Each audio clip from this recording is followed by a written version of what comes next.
ప్రతిపక్ష పాత్రను పోషించడంలో ఈ 5 రోజులు జరిగినటువంటి శాసనసభ సమావేశాల్లో 100% వైఫల్యం చెందిందని చెప్పి భారతీయ జనతా పార్టీగా మేము భావిస్తా ఉన్నాం. 30 మంది ఉన్నాం, 39 మంది ఉన్నాం, మందబలం ఉంది, మాజీ మంత్రులు ఉన్నారు, మా సార్ లేత చూడు ఎట్లుంటుంది అని చెప్పారు సభల కంటే ముందు. సభ అయిపోయింది, సార్ ఇంకా లేవలేదు, సభకు రాలేదు.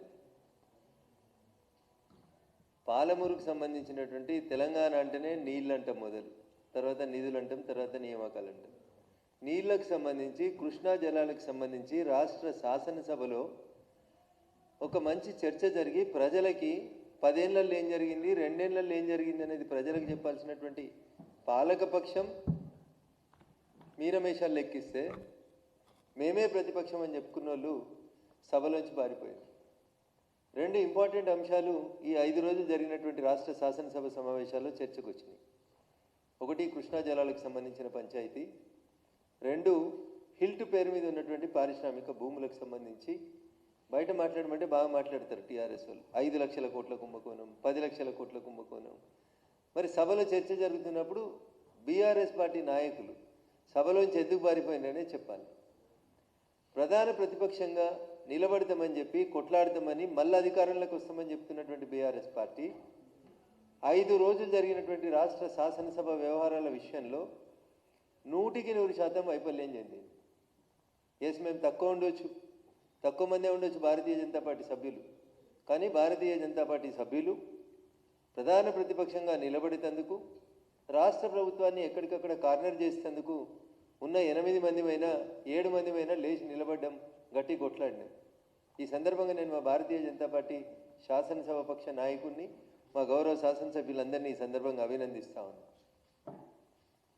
ఎంతమంది ఉన్నామని కాదు, సమస్యల మీద పాలక పక్షాన్ని ఎట్లా నిలదీయగలిగినాం అనేది ఇంపార్టెంట్. ఎంఐఎం ఎవరు అధికారంలో ఉంటే వాళ్ళకి తొత్తుగానే బిహేవ్ చేస్తుంది, వాళ్ళతో పాటే అంటేగాగుతుంది. మరి భవిష్యత్తు మాదే అని చెప్పుకుంటున్నటువంటి బీఆర్ఎస్ పార్టీని ఇలా తెలంగాణ సమాజం ఆలోచించాలి. రాష్ట్రానికి సంబంధించినటువంటి 2 ఇంపార్టెంట్ అంశాలు, నీళ్లు, ఒక రకంగా భూములు అంటే నిధులే, పారిశ్రామిక భూములు. ఈ 2 ఇంపార్టెంట్ బిల్లుల మీద చర్చ జరుగుతుంటే బీఆర్ఎస్ పార్టీ ఎందుకు తోక ముడిచి పారిపోయింది రాష్ట్ర శాసనసభ నుంచి? దీన్ని బట్టి ఏమర్థమవుతుంది? కాంగ్రెస్ టీఆర్ఎస్ ఈ 2 కూడా ఒక తాను ముక్కలే. ప్రజల పక్షాన నిలబడాల్సి వచ్చినప్పుడు, ప్రజల పక్షాన కొట్లాడాల్సి వచ్చినప్పుడు కేవలం భారతీయ జనతా పార్టీ శాసనసభ్యులు మాత్రమే శాసనసభలో ప్రజల గొంతుకగా నిలబడినరు. మా శాసనసభ పక్షం తక్కువ సంఖ్యలో ఉన్నప్పటికీ కూడా నిజాయితీగా రాష్ట్ర ప్రభుత్వాన్ని ఎక్కడికక్కడ నిలదీసేందుకు ప్రయత్నం చేసినందుకు మా శాసనసభ పక్షాన్ని ఈ సందర్భంగా అభినందిస్తా ఉన్నాం. రాష్ట్ర ప్రజలు ఒకసారి ఆలోచించాలి, తెలంగాణ సమాజం కూడా ఒకటి ఆలోచించాలి. శాసనసభలో ఒక ఎమ్మెల్యే గారు మాట్లాడుతూ చెప్పినారు, ఇవాళ తెలంగాణ సమాజాన్ని ఆలోచించమని నేను సవినయంగా 2 చేతులు జోడించి చేస్తున్నటువంటి అప్పీల్ ఏంటంటే, ఈ రాష్ట్రంలో ప్రతిపక్షమైన పాలకపక్షమైన భవిష్యత్తులో మాకే అవకాశం ఇవ్వండి అని చెప్పి నేను రాష్ట్ర ప్రజానికానికి విజ్ఞప్తి చేస్తున్నాను. కాంగ్రెస్ ముఖ్యమంత్రి గారు మాట్లాడతారంటే 20 మంది శాసనసభ్యులు లేరు శాసనసభలో. This is the fate of the Congress party and Revanth Reddy. Revanth Reddy గారినో కాంగ్రెస్ పార్టీ గుర్తునో చూసి రాష్ట్రంలో వాళ్ళు అధికారంలోకి రాలేదు.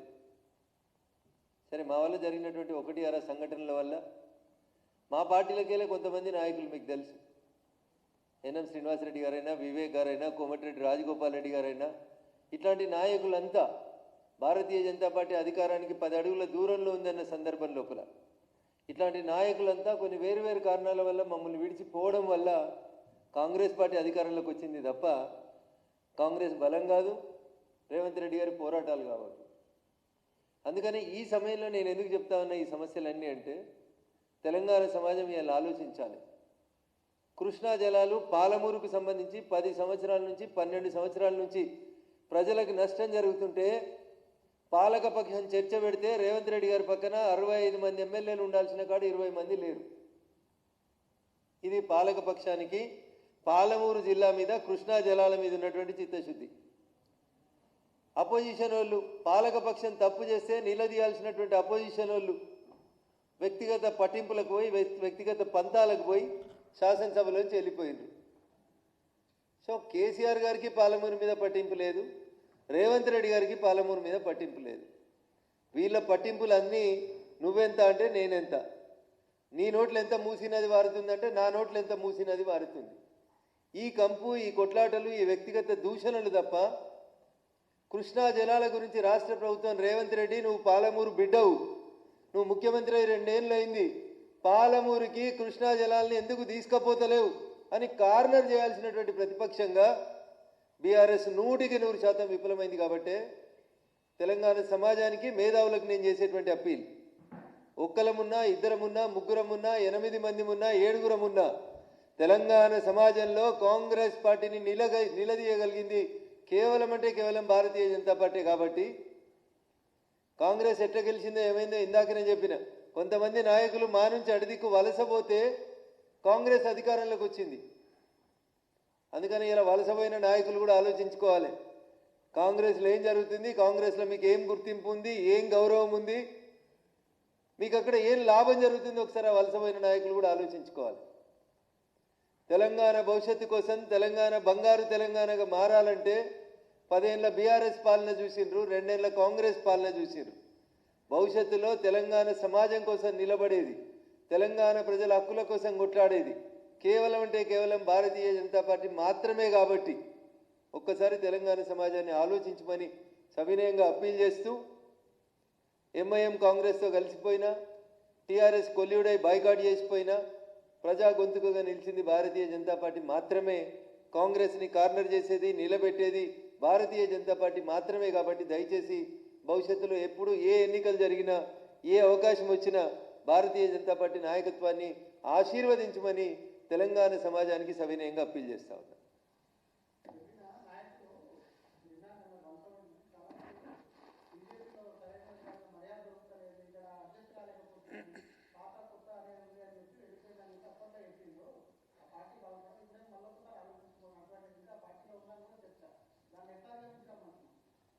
పాత కొత్త అనేటువంటి సమస్య ఎక్కడ లేదన్న, ఇది కేవలం మీడియా మిత్రులు సృష్టించినటువంటి సృష్టి.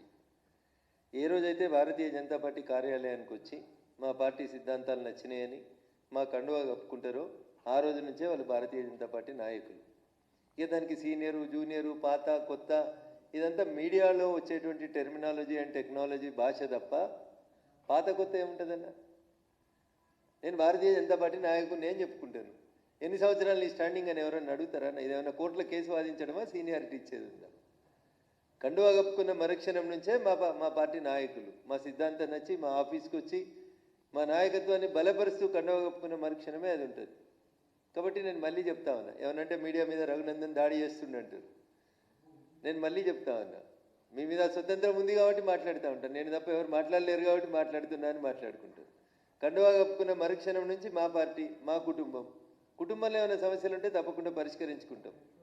భారతీయ జనతా పార్టీ అందరినీ, సిద్ధాంతాన్ని ఇష్టపడి పనిచేసేటువంటి వాళ్ళందరినీ స్వాగతిస్తుంది. తిరిగి రమ్మని అడుగుతా ఉన్నాం. పార్టీ ముందుకు పోతుంది, పార్టీ భవిష్యత్తులో అధికారంలోకి వస్తుంది. కాంగ్రెస్ పార్టీ మీద ప్రజలకు విశ్వాసం పోయింది అనేది నేను భావిస్తున్నటువంటి అంశం. ఇక భారం అయిపోయింది తెలంగాణ ప్రజలకి, వాళ్ళ సొంత కుటుంబ సభ్యులకు కూడా భారం అయిపోయింది అది. కాబట్టి ఇక దాని గురించి ఇంట్లోలకే ఇష్టం లేనప్పుడు బయట వాళ్ళ గురించి మాట్లాడే ఉంటుంది. ప్రజలకు భారమైంది కాబట్టి ఇల్లు ఇచ్చుకపోయింది, మనిషికో దారిలో పోతున్నారు. కాబట్టి ఇక మిగిలింది నిజంగా తెలంగాణ కోసం కొట్లాడేది, నిలబడేది, కలబడేది, అవసరం వచ్చినప్పుడు ప్రజల పక్షాన నిలబడేది భారతీయ జనతా పార్టీ నాయకత్వమే. కాబట్టి పెద్దల్ని మళ్ళీ ఆలోచించమంటున్నా.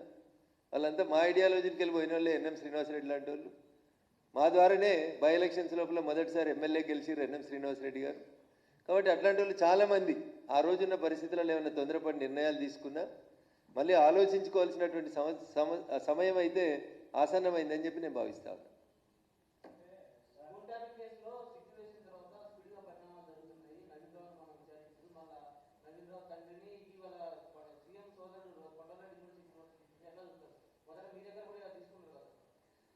కోడలు దిద్దిన కాపురం, అత్త దిద్దిన సంసారం అని తెలుగు టీవీ ఛానళ్ళలో రోజు వస్తుంటాయి సీరియల్. 365 రోజులు, 735 రోజులని. అట్లా సిట్టు ముఖ్యమంత్రి వచ్చినప్పటి నుంచి మొదలుపెట్టింది ఇన్వెస్టిగేషన్. 1వ సిట్ అయిపోయింది, 2వ సిట్ వచ్చింది. 2వ సిట్ తర్వాత 6 నెలల తర్వాత బహుశా నాకు తెలిసి 3వ సిట్ వస్తుంది అనుకుంటా. ఈ 3వ సిట్ అయిపోయాక ఇంకో సంవత్సరం తర్వాత 4వ సిట్ వస్తుంది. అప్పుడు ఈ వచ్చిన సిట్లన్నీ కాంగ్రెస్ వాళ్ళు ఏం చేసిరని విచారణ చేయాల్సిన పరిస్థితి వస్తుంది తప్ప గత 10 ఏళ్లలో టీఆర్ఎస్ ఏం చేసిందో వీళ్ళు కొండందవి ఎలుకను కూడా పట్టేటట్టు కనబడతలేరు ఈ సిట్ వాళ్ళు. అందుకని రోజు నోటీసులు ఇచ్చి టీవీలకు బ్రేకింగ్ న్యూస్లు ఇచ్చి 3 గంటలు ప్రశ్నించిర్రు, 8 గంటలు ప్రశ్నించిర్రు, 12 గంటలు ప్రశ్నించిర్రు. ఏం ప్రశ్నిస్తుర్రన్న? ఏం చేస్తుర్రన్న 3 గంటలు? ఏం కావాలి మీకు? టెక్నికల్ ఎవిడెన్స్ లేకుండా మీరు ఎన్ని గంటలు ప్రశ్నిస్తారు? ఎవరి ఫోన్ నెంబర్కి వెళ్ళి ఎవరి ఫోన్ నెంబర్కి పోయింది కాలం మీ దగ్గర ఉంది. ఎవరు ఫోన్లు ట్యాప్ చేసిరని ఎయిర్టెల్ వాళ్ళకి, జియో వాళ్ళకి, టాటా వాళ్ళకి అందరికీ నోటీసులు ఇస్తే బిఎస్ఎన్ఎల్ వాళ్ళకి వాళ్ళే ఇస్తారు కదా. ఇగో మాకు ఈ నెంబర్లు ట్యాప్ చేయమని ఇచ్చిండ్రు, ఈ నెంబర్లు ఎవరైనా ఇస్తే టెక్నికల్ ఎవిడెన్స్ అయిపోతుంది కదా. ఆయా కంపెనీల సీఈఓలను పిలిచి వాళ్ళకు వచ్చిన లెటర్లని, మెయిల్లని తీసుకుంటే that will become a technical evidence. ఓ రోజు రఘునందన్ రావుని పిలిచిరు, ఓ రోజు నవీన్ రావుని పిలిచిరు, ఓ రోజు కొండలరెడ్డిని పిలిచిరు, ఓ రోజు రేవంత్ రెడ్డి అన్నని పిలిచిరు, ఓ రోజు రేవంత్ రెడ్డి డ్రైవర్ని పిలిచిరు. ఏందన్న ఇదంతా? పిసిసి ప్రెసిడెంట్ గారు రేవంత్ రెడ్డి గారు చెప్పలేదా నా ఫోన్లు ట్యాప్ అయినాయని? అదే రేవంత్ రెడ్డి ముఖ్యమంత్రి అయిన తర్వాత మొన్న మధ్యలో మీడియా మిత్రులు అడిగితే చెప్తాడు, నా ఫోన్ ట్యాప్ అయితే నన్ను కూడా వెళ్తురు కదా అంటాడు. అంటే ప్రతిపక్ష నాయకుడిగా ఏం మాట్లాడిండ్రు మీరు? ముఖ్యమంత్రి అయిన తర్వాత ఏం మాట్లాడుతుండ్రు? ఇలా కొండలరెడ్డి గారికి సిట్ నోటీసులు, రేపు హాజరు కావాలి. ఎల్లుండి కొండలరెడ్డి గారి డ్రైవర్ను ప్రశ్నించారు, అవతల ఎల్లుండి రేవంత్ రెడ్డి గారు గన్మెన్ను ప్రశ్నించారు. ఎన్ని రోజులన్నా ఈ ప్రశ్నించుడు? ఫలితం ఎప్పుడు వస్తుంది చెప్పుండ్రి. అమాయకులు అల్కగా దొరికిరని 4 పోలీసు వాళ్ళని తీసుకుపోయి జైలు వేస్తారు. 6 నెలల తర్వాత వాళ్ళు యువతలకు వచ్చిరు. వాళ్ళు యువతలకు వచ్చి కూడా మళ్ళీ 6 నెలలు అయ్యాయి. కర్త కర్మ క్రియ ఏళ్ళన్నీ ఒక్క దిక్కే చూపెడుతున్నాయి. ఆ ఒక్కని పిలిచేందుకు మీకు భయం అవుతుంది సిట్కి. వీళ్ళు వాళ్ళు ఆఖరికి వాళ్ళ బిడ్డ కూడా చెప్పింది కదా, ఇంటి అల్లుని ఫోన్ ఇవ్వడాన్ని ఇంటి ఆర్డర్ పోయి ఇంతకంటే ఫాల్తు పంచాయతీ ఉంటుందా అని అడిగింది బిడ్డ. ఇంకా ఎంతకంటే ఎక్కువ సాక్ష్యం ఏం కావాలి? ఇంటి అల్లుని ఫోన్ వింటారా అని అడిగింది. నీ భార్య ఫోన్ వింటారా, నీ భార్య ఫోన్ కూడా వింటావా అని అడిగింది. మరి బహుశా వాళ్ళ వదిన ఫోన్ కూడా విన్నారని అన్నేమన్నా డౌట్ ఉందేమో ఆమెకి. సో ఇంత దరిద్రంగా వ్యవస్థలు నాశనం అయిపోయిన తర్వాత రోజు టీవీలలో బ్రేక్